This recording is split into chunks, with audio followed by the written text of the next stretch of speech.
Hey. All right, welcome back. Another Mondays with Mandy message. And so we'll call it MWM. Let's go. Tonight we're going to kick off our series of powerhouse women from the Bible. So first up and kicking off with Esther. So we're going to kind of dive right in. The story of Esther takes place many moons ago, but it started out 100 years after the Babylonian exile. And Esther was, she became, so we're going to kind of talk about here in just a moment, she did become queen. We already know that, probably most likely if you've heard anything about the story of Esther. But kind of building up to what her life was like before, Esther at a very young age, some Bible scholars have said that she was around 6 years old when she became an orphan. And so her uncle, Mordecai, then adopted her and she went to live with him. And so he actually raised her to not let anybody know of her Jewish heritage. He even told her, we're going to change your name. She was born with the name, ready? Hadassah. It's a weird name. It's like, say what?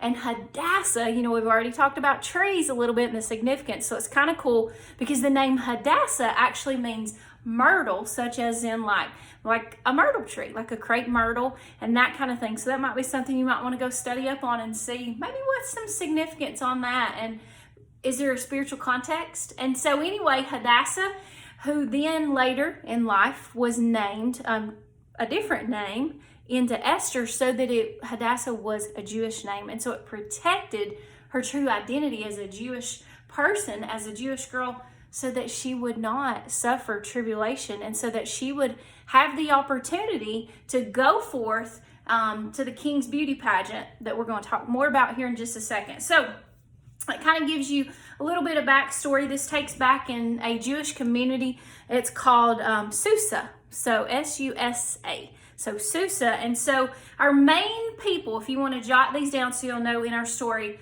are Esther, Mordecai, Haman, bad dude. So put that beside his, bad dude, Haman, and then King Xerxes. Queen, really want us to pull in on her, Queen Vashti, V-A-S-T-I. You can always go back, B-A-S-H, sorry, left that out.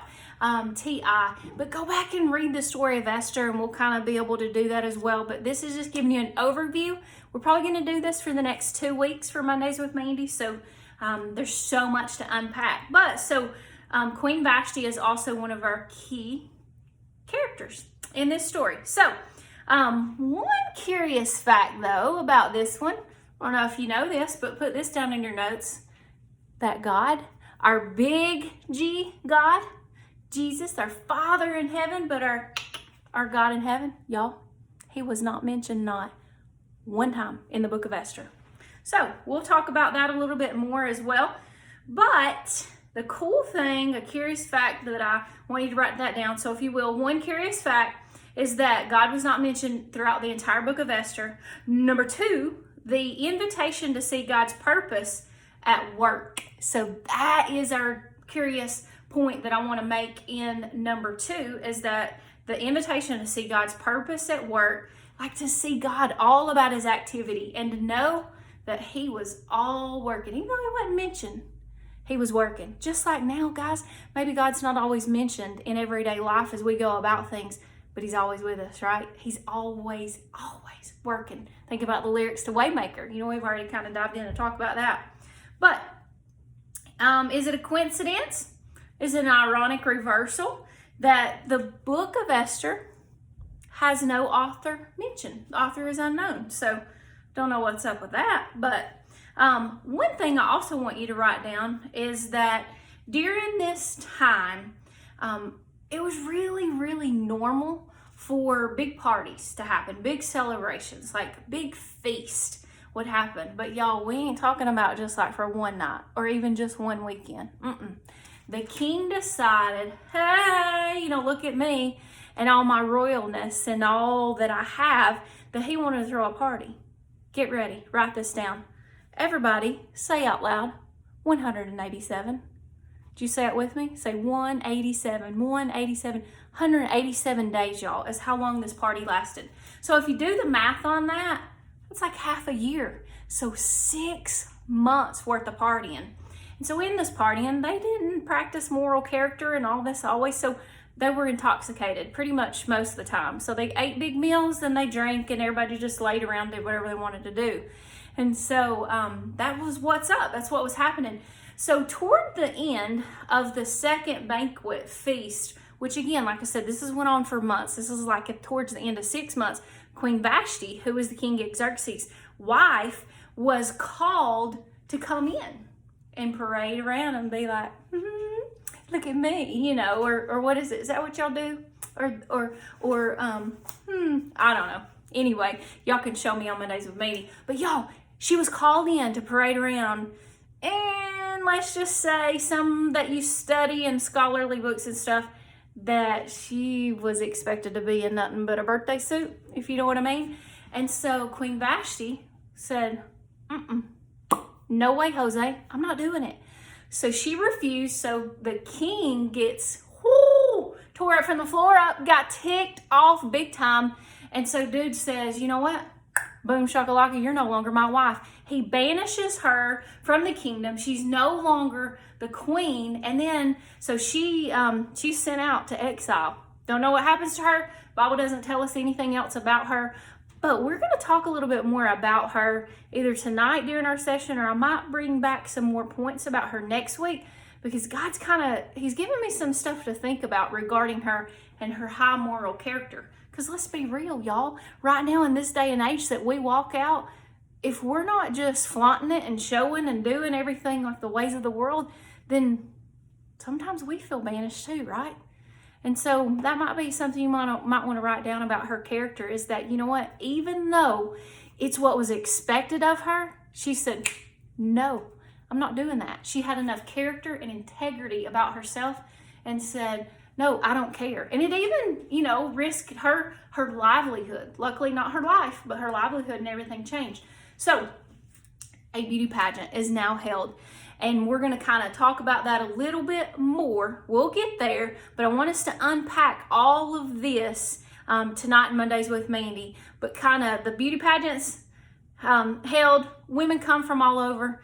Believe it or not, like 25,000 women. There's a statistic for you, and it kept getting narrowed down.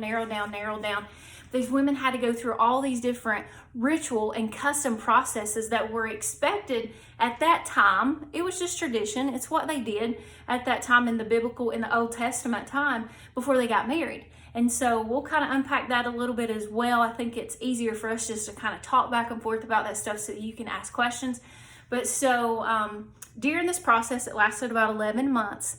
Esther was very, very beautiful. And so she was the one that was selected, that was narrowed down to just a handful. And the Bible tells us that she received the king's favor.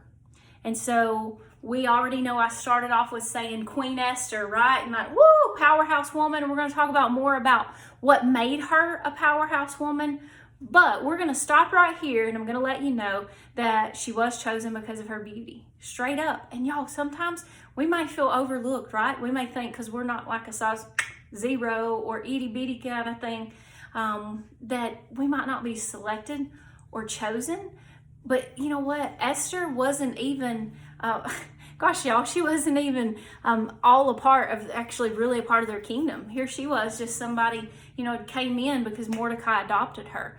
And so God took somebody who actually wasn't like a part of their community, but yet he brought her up. The Bible, what I like to say is like she rose up, but rise up for such a time as this, right? And Esther 4:14 says that perhaps this is why you're created. So we'll go there a little bit more tonight, and then we'll kind of get to that part of our story next week. But she does get to be selected as queen. And then about halfway through on that, we'll pick back up about how God used her.